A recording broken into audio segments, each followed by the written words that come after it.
What's up, everybody? Justin here to give you some more of Justin's Japan tips. Yeah, that's still a mouthful. And I say this may be your most important tip if you're going to be teaching here in Japan, whether it be as an assistant language teacher, or as an eikaiwa teacher, or as a teacher in a private preschool, or any kind of private school setting. But it's important to know this phrase and concept, every situation is different, or ESID for short.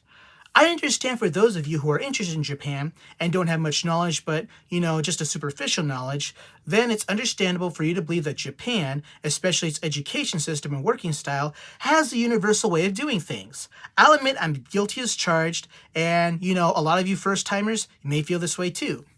Considering that the population is largely Japanese and the foreign population is less than 3% and the main language is Japanese, then these factors are more than a good enough reason to believe that Japan does things in a universal manner, and personally, I can't blame you for doing so. But if you're going to be teaching here for the long term and doing all kinds of things, then it's important that even if you're working in the same position, not everything's going to be the same, and you talk to other friends who are in the industry, they might be not doing the same stuff as you are. And full disclaimer here, and for the sake of today's theme, everything I'm about to share here is based on my experiences teaching Japan for nearly 16 years, but regardless, I hope this may help you and with your goals. As stated in my inaugural episode, I have largely worked as an ALT at the public school level, mostly at the secondary level, which is junior high and high school, and I also worked at private high schools and taught eikaiwa to senior citizens. So some of what I'm about to share here will also recap what I shared in my first episode, but, I think it's important to recap to give the full story. My first job as an ALT was from 2005 to 2007 in Tsuchiura in Ibaraki Prefecture. It's about less than 2 hours north of Tokyo by train, and I largely taught at the junior high school level, and I would teach elementary and kindergarten once a month or so. At the time, English wasn't a subject for 5th and 6th graders, and they wouldn't be for another couple more years. The city used a rotation system where in the first term you'd be based out of one junior high school, and then the second term you'd be based out of another junior high school, and then the third term you go back to their first one, and then you'll be alternating with another ALT during that second term. And as I shared before, some cities and towns do things differently, and here's one example of where ESID comes in. In some cities, you'll likely be based out of one school the entire year, or you'll be at a different school every month, or at a different school every day. Some towns are so small that they require just one ALT to teach all their schools, which can range from 3 to 7 schools, based on stories I've heard from friends. But bigger cities like Tokyo and Osaka will have one ALT for each school. Then when I was in Kagawa from fall 2009 to spring 2010, I was assigned to 3 public high schools. On Mondays, I'd be at one school, Tuesdays and Fridays is another, and then Wednesdays and Thursdays at another. And then at that other Monday school, they'd get another ALT on Thursdays. Then when I was in Hatsukaichi City in Hiroshima the following year, I'd be based out of one junior high on Mondays, Thursdays, and Fridays, but be at different feeder elementary schools on Tuesdays and Wednesdays. This was when weekly English lessons for 5th and 6th graders became a thing, so I was teaching those classes weekly with this crappy textbook called Eigo Noto. But speaking of textbooks, most elementary and junior highs nationwide tend to generally use the same textbooks. For example, when I was working as a junior high ALT in Ibaraki and Hiroshima, we'd use the Sunrise textbooks, and I understand the publisher made a DS version and Osaka was using them. But I'll get back to technology in the classroom later. Then after Hiroshima, I worked one semester during senior high school in Niigata, where I now recall working at 4 high schools within a week. So one school on Mondays and Wednesdays, and then for the rest of the week, I was at different schools.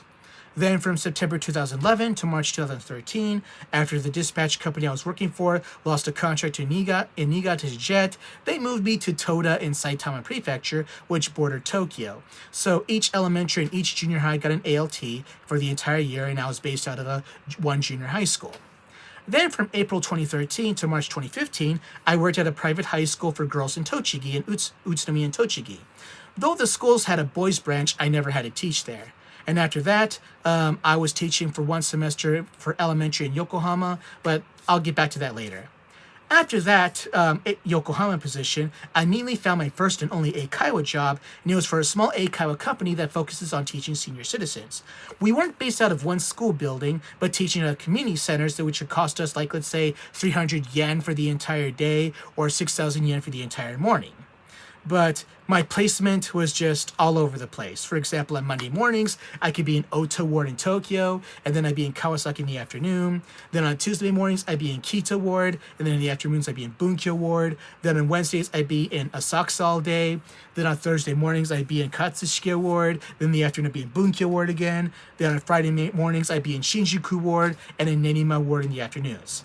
And keep in mind, this is the first week of the month. And a year after I got that job, I got a Saturday job teaching at a private high school in Sagamihara in Kanagawa Prefecture. I never worked for the big Eikaiwa schools like Nova, Eon, or ECC, but I heard mixed stories that some will work at one location and some will work in multiple locations. And then when Corona cost me my previous jobs, I got a new job teaching at a private school in Tokyo, a girls' high school for 2 years, and it was largely bordering Chiyoda, Bunkyo, and Shinjuku wards. So yeah, since I'm going all over the place here and there, do I get transportation reimbursement along with my pay? When I was in Kagawa, yes I did, since I took the train to my Monday school and the bus to my Tuesday and Friday school. But for my Wednesday and Thursday school, I lived like right behind the school to the point that I could just hop the fence. For my private high school jobs in Sagamihara in Tokyo, yes, I also got transportation reimbursement. And for my job teaching senior citizens, most certainly yes. But for my job teaching in Niigata and elementary in Yokohama from April 2015 to July 2015, I did not, because my dispatch company was fucking cheap like that. As to why I didn't get reimbursed when I was in Hiroshima and Utsunomiya, I just rode my bike to my schools, and in Saitama, I just walked, so reimbursement wasn't necessary. As for my pay and my positions, here's what they were. So in Ibaraki, I got 215,000 yen a month. In Kagawa, I got 250,000 yen a month, plus transportation, but prorated in December and August. In Hiroshima, I was getting 260,000 yen a month.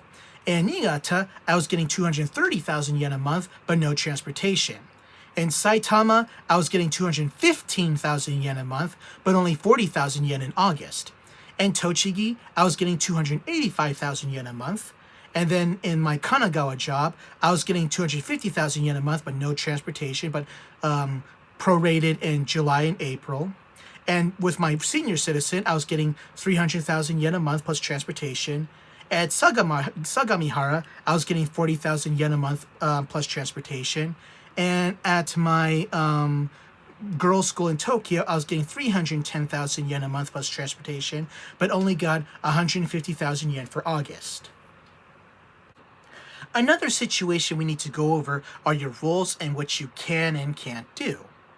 So at the junior high level in Ibaraki and Hiroshima, I was just a human tape recorder. This is a battle! Repeat after me. So yeah, you don't have to do any planning or preparation other than having your textbooks ready and just have people repeat after you, and you could just say, "I'm learning!" and they can repeat after that. Some teachers may ask you to come up with a warm-up game like crisscross or make a worksheet in conjunction to the lesson. But when I taught junior high in Saitama, they had a special English class called English Communication, or EC for short, to concentrate on speaking. The BOE, or Board of Education, had a curriculum set and you followed it. In these classes, the ALT is the lead teacher, and the Japanese teacher of English, or JT for short, is the assistant. For elementary, when I first started doing it on a monthly basis, it was just head, shoulders, knees and toes, or fruits baskets. But when I taught again in Hiroshima, English became a weekly class for 5th and 6th graders, and we used this stupid textbook called Eigo Noto, which doesn't teach jack squat. Thankfully, the dispatch company I worked for had a really good program and materials for elementary classes, so I relied on that. However, the elementary schools I taught at were small, so things went faster. My supervisor and I figured out that with each lesson, we could review all the previous lessons before going on to the main one, and it worked out. Then teaching elementary in Yokohama, it had some very good concepts, but very bad management and very bad execution. Yokohama had a curriculum, but the officials were supposed to provide some materials, and they never did, but we'll get back to that later. And when I was teaching private high school in Tochigi, I was an official teacher, and I was given a provisional license. Same with the school I worked at in Tokyo. And I was a co-homeroom teacher to a class, and at times I had to participate in parent-teacher student meetings and staff meetings, all in Japanese. As an ALT, you don't have to do this. But if you teach at a private school, this could happen. And at the school in Tokyo, they had me as a co-homeroom teacher, but it was just more of as a novelty. And then when I was teaching seniors, I was the sole teacher in most instances, but we had a clear program with our textbooks and methods, and the methods were so easy for me to the point that I could do it in my sleep, and I was able to do the initial month training in a week. The style was pretty much tailor-made for my pre-existing skills and experiences. And then when I got my Saturday job in Sagamihara, I pretty much applied what I did for my senior citizen job to this job, and it worked out pretty well. I know that in today's world, especially back in the dreaded COVID days, a lot of schools were doing their classes online, specifically through communication apps such as Zoom. And through Zoom, you can do share screen and then do a PowerPoint or whatever presentation app is of your preference. So when I was first teaching in 2005 in Saitama, 2005, and up until I moved to Saitama in 2011, we just taught the old-fashioned way by using textbooks, CDs, and the chalkboard. And that worked for me since that's how people my age were also largely educated. Then at the junior high I was assigned to in Saitama, every classroom had a big screen TV and a PC attached to it. All of the teachers used it for PowerPoint, videos, etc. I thought it was cool, and considering that I have very lousy handwriting, I figured I'd follow suit. It was also the first time I worked at a school that assigned me a computer, but the computer the school gave me sucked and was still running on, I think, Windows 95, while all the Japanese teachers got like Windows 7 computers at the time. My computer was slow, and it would take me like a day to rip a freaking audio CD or open any apps. And so what did I do? I brought my MacBook to work, which I bought shortly after moving to Saitama, since the computer I brought with me to Japan in 2007 wasn't working anymore. My coworkers and the principal were cool with it, and my supervisors from the dispatch company and the City Board of Education were also cool with it. It was, sorry about that. It was my first Mac, and I enjoyed learning how to use it at work. And, instead of PowerPoint, I used Keynote, which was easier for me. So I made all my presentations through that, and my special ed class especially loved my lessons, and so did the teachers of that class. And since Macs had easy ways to edit sound, the school dance team wanted me to splice songs for them for their stuff. And because of what you could do with the Mac as opposed to a PC, a lot of teachers and students say, "Can you do this for me on your Mac?" And that's kind of the unique thing about working education, and perhaps it's not unique to Japan. Teachers have to do a lot more than just, teach lessons and prepare lessons. They also have to make documents for the PTA, or do planning for sports festivals, or coach or proctor clubs. And by no means are you contractually obligated to do any of these things, but if a teacher or a student asks you to join, then if you say yes, it can go a long way. And relationships is a very unique topic I want to talk about, but that can be its own episode. Then when I went to the girls' school in Utsunomiya, I carried on using Keynote for my lessons. Compared to where I was in Saitama, Utsunomiya is rather rural, so the schools there won't have the same budgets as schools in the city that borders Tokyo. Each school classroom had CRT TVs, but I did find ways to connect either my MacBook or my iPad, or just to use the projector. And pretty much the school was pretty much cool with it, and because I have very lousy handwriting, I just decided to keep at it. And finally, this brings us back to my time being an elementary school ALT in Yokohama for that one term back in 2015. So just like the school I worked at in Saitama, all the classrooms with the schools I was assigned to in Yokohama had big screen monitors, and I used my iPad or my MacBook to present my lessons. The Yokohama had a curriculum, and it's been a long time, but they were also supposed to provide these materials, but they never did. I asked the school and the BOE repeatedly. They said they'd get back to it, but they never did. And anyway, I just downloaded whatever related materials I could get and just, presented the lessons through those materials. Then, around 1 month into my contract, I had an impromptu observation from the BOE in my dispatch company. Yes, you do get observation lessons, but 95% of the time you're notified within a week or 2 days beforehand, but this was different, and I was just going to conduct the lesson like I had planned. I don't exactly remember what I taught. It might have been colors, fruits, animals, one of those things. I also had the song on my iPad connected to the monitor so they could hear it loud and clear for them to sing and dance along with it. Then finally, if I remember correctly, we did some conversation game or exercise, and I remember the class being active and enjoying the lesson. And every time I had an observation lesson, it always went well, and people would praise me for doing something that they never saw before. Like in Hiroshima, they like how I would take notes of what the teachers were writing and speaking instead of just standing there, and there's nothing wrong with that, but it's nice to show some initiative. In Kagawa, they liked how I interacted with the students. In Saitama, they liked how I organized and structured my lessons. But for this observation, I got crap for using technology in the TV. Other than being told that I wasn't allowed, I was given no specific reasons, and I was supposed to be using the materials they didn't freaking provide. And plus, they never told us beforehand that we couldn't do this, so I just, took whatever that guy was saying with a load of crap. It turns out he was being a dick to other ALTs as well, and I'll admit at that time I wasn't in the right mental state, and as the kids would say, the guy from the BOE was toxic, and every time I'd look at his stupid face, I couldn't help but imagine myself chaining him up in a warehouse of explosives and beating him to half to death with a crowbar like the Joker did to Jason Todd robbing. But yes. Anyway, I can't work under someone of authority who's incompetent and irresponsible, so later that night when I got home, I started looking for new jobs and drafting my resignation letter. A couple of months later, I landed my first Eikaiwa gig through a small Eikaiwa school that specialized teaching senior citizens. We rented rooms around Tokyo and Kanagawa, as I shared before, and considering the rooms we were using had no technological access, the lessons we taught were from the school textbook, and we used the whiteboards there, which is what I did for 5.5 years, and as I said before, I was doing the same thing at the private school I was teaching at in Sagamihara. Then, when I got a new job at the girls' school in Tokyo, all the classroom had projectors, and considering I spent the last 5 years teaching without technology, and the last time I used technology I got crap for it, I largely refrained from using it.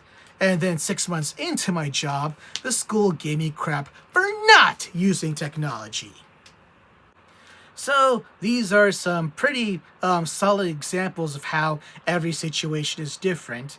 And yeah, so some like technology, some don't. But back on the subject, I think this is a good opportunity for me to share with those of you who are thinking of teaching for more than a year or two, or for those of you who want to study their Japanese or improve their Japanese if you have any pre-existing studies. And yeah, and I wouldn't say this kind of relates to skill and experience transference, which I just highlighted with technology in the classroom, but in some sense it does. So for an overwhelmingly majority of English teaching positions in Japan, they require no Japanese whatsoever, and even if you do have some Japanese abilities, you will be discouraged from using so. And I'll admit I'm guilty of breaking this notion enough to the point that Japan's English teaching industry might have hung me, I don't know, over 9,000 times by now. Or maybe giving me over 9,000 lashes of the Singapore cane. However, some schools and companies do appreciate if you do have some Japanese comprehension abilities, but you will still be discouraged from using them in class. And this topic can be its own episode, which I intend to do, but let me compartmentalize this as much as possible just to serve as an example of today's episode's theme of ESID. Some elementary positions I've had in the past insist that I do use Japanese, which I was happily obliged to do. And some elementary schools would be pissed if I did, most notably the Yokohama ones, but screw them. One notorious example, going back to my Yokohama observation lesson, I don't exactly 100% recall what I was teaching, but let's just say I was teaching the phrase, "Oh, I like such and such." And we use the phrase such and such as a filler that can mean just about anything. And the Japanese equivalent to this phrase is nani nani. That's probably maybe one of the first words you're going to learn if you're going to be teaching at the junior high level as an ALT. So let's say I introduced the phrase instead of saying I like such and such, I just said I like nani nani. And nani nani was the only Japanese word I used, just to get their attention and, to give them some context.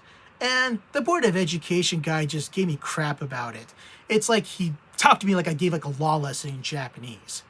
I didn't see the big deal, and the longer that meeting went on, the more I just wanted to tune out. And, if I had to listen to him some more, I would probably, go postal on him. Or maybe just give him, a finger, kick him in the gut, give him a stone cold stutter, and just pour some Steve Weisers down.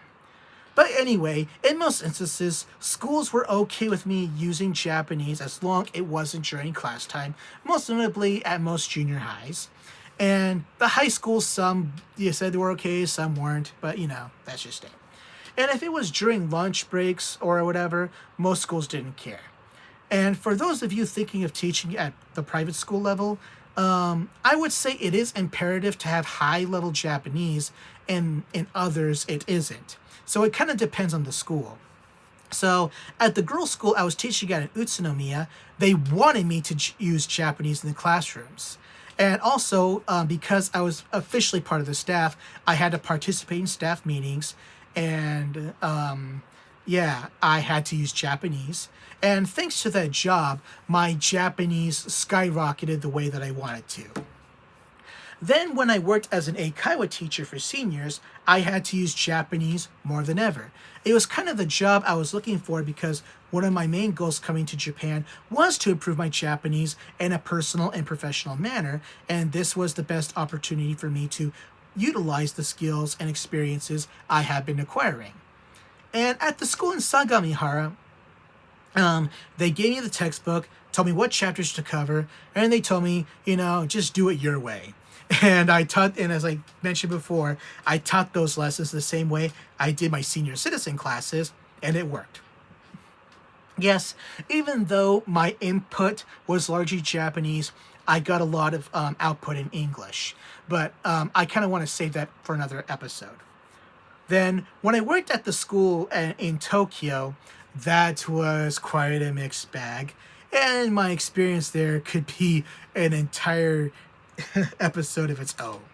And man, I got crap from that school for like a lot of reasons, but speaking Japanese is one thing, but they gave me crap for just like speaking Japanese to the parents. But like hey, some of the parents can speak English, like this is our country, your country, I'm being respectful in my own way, but whatever.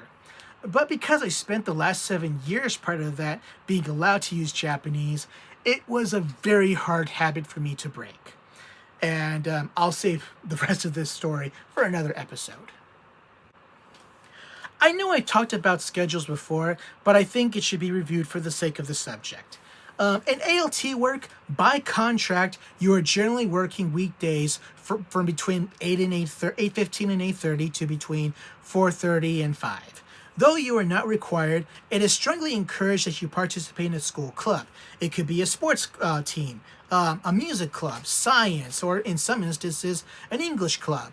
But when I worked in Kagawa and Saitama, I was contractually obligated to do English clubs as part of my duties. But when I was in Ibaraki, I participated in judo, and when I was in Niigata, I participated in boxing. And every year, all schools have their own sports day or school festivals on a Saturday or Sunday, but generally, you'll get the following Monday off. If not, you'll get another weekday off. And school festivals and all that stuff, school events, that's a different topic for a different time. But for eikaiwa, like in Nova, working days and hours are all over the place based on what my friends have told me. They generally work from the afternoon until evenings, but they also tend to work weekends, but we'll tend to have maybe, let's say, 1 or 2 weekdays off. And as I shared before, Saturday classes at the public school have been done away with since 2002, but some private schools still do them. Some schools still have Saturday classes twice a month, and others do them every Saturday. The girls' school I taught at in Tochigi did not have them, but the one I worked at in Tokyo did. At that school, I worked from Tuesdays through Saturdays, and on weekdays I worked from 8:30 to 4:30, but on Saturdays up until 1:30, and I had Sunday and Monday off. And at the private school in Sagamihara, it was twice a month, and I worked there from 8:30 to 12:30. And to conclude this episode, in ALT work, you will highly likely be the only foreigner present. As for a kaiwa, you'll be working with other foreigners at the office. And when I was doing my senior citizen teaching job, I was largely by myself. It was a small company, not too many. It was just me, my boss, and another full-timer and a part-timer. And occasionally I would work with my boss or another coworker at least once or twice a month. And when I was teaching in Utsunomiya, I was the only foreign teacher. But in Sagamihara, I worked with two other native speakers. One was from the US and the other was from the Philippines. And lastly, when I was doing the girls' school in Tokyo, during my first term there, I was replacing an American guy who left after the second term. So I started there after the third term of the 2020-2021 school year. And back then, it was just me, another American guy, an American lady, a lady from the UK, a lady from Australia, and a guy from Canada. Then the following school year, for the first term of the 2021-2022 school year, the American lady left, which will be another story for another time, and she was replaced by another American lady. And midway into the first term, the Canadian guy left for another job and was replaced by another American for the remainder of the semester. Then, during the summer vacation, that guy was fired, another story for another time, and he was replaced by a Jamaican lady, and then up until March of 2023, that was our team. And I'm sure you want to hear a lot more stories, but this is all I can share for now because they can all be episodes on their own, especially building and maintaining relationships and the politics of this job. So please look forward to future episodes.